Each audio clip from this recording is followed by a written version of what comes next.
చూస్తాం. దాదాపు బీహార్లోని అన్ని ప్రాంతాల్లో కూడా మహాకూటమి ఆధిక్యం దిశగా వెళ్తోంది.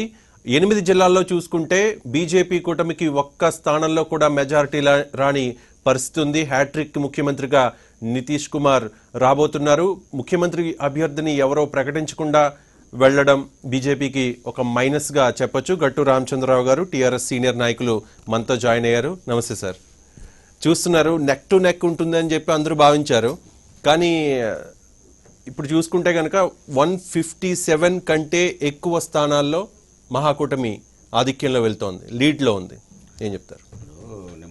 నిన్న అనుకుంటా లల్లు ప్రసాద్ 170 సీట్లు గెలవబోతున్నాం అని చెప్పాడు. దాని అంత గాలి మాటలుగానే కొట్టేశారు. ఇక్కడ 2 రకాలుగా చూడాలి. ఒకటి, మోడీకి మొదటి నుంచి కూడా ఒక మీడియా హైప్ ఎక్కువగా పెద్ద హైప్ ఇస్తూ వచ్చింది. అది ఆశరీత్యా కావచ్చు, లేకపోతే మాకు ఇంకా దేశం మోడీ ద్వారా అభివృద్ధి చెందుతుందనే ఆశ కావచ్చు. కారణం ఏదైనా బాగా హైప్ ఇస్తూ వచ్చింది. అంటే నితీష్ కుమార్ లల్లు ప్రసాద్ని మించి హైప్ ఇవ్వడం వల్ల ఈ హైప్ నెక్క ఉందేమో అనిపించింది మనకి. కానీ వాళ్ళు ఎప్పుడైతే ఇది మోడీ చుట్టూ తిరగదు, ఇది పార్టీకి కూడా వర్తిస్తుంది, కేవలం మోడీదే కాదు అని ఎప్పుడైతే చెప్పడం ప్రారంభించారో అప్పుడే డౌట్ వచ్చింది దానికి. అంటే మొత్తం ఈ ఎగ్జిట్ పోల్స్ అన్ని కూడా దాదాపు మహాకూటమికి ఎడ్జ్ చూపెట్టాయి. ఒక చాణక్య తప్ప మిగతా అన్ని చూపెట్టాయి.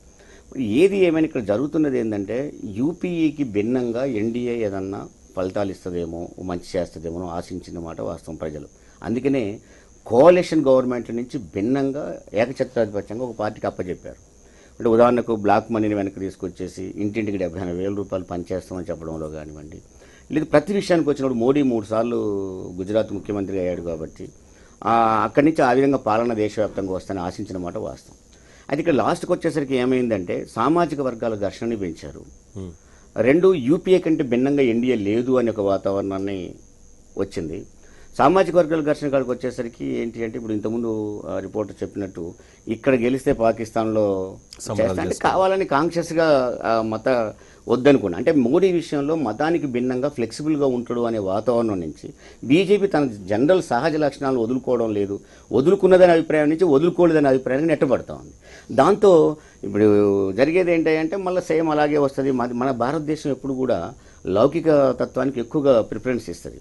మోడీ స్టార్టింగ్లో ఇవన్నీ కాదు, ఫ్లెక్సిబుల్గా ఉంటాను, అన్నీ మర్చిపోండి అనే వాతావరణం సృష్టించాడు. అది మర్చిపోలేదు అనే వాతావరణం నెట్టబడుతుంది ఒకటి. అందుకని మీరు బాగా చూడండి, స్టార్టింగ్లో ఇవాళ కౌంటింగ్లో స్టార్టింగ్లో కొద్దిగా హైప్ అనిపించింది, బీజేపీ వస్తుందేమో అనిపించింది. అంటే postal ballot hire middle class sections కానివ్వండి, అర్బన్ ఏరియాలో వచ్చినప్పుడు కానీ కొంత అట్లా అనిపించేసింది.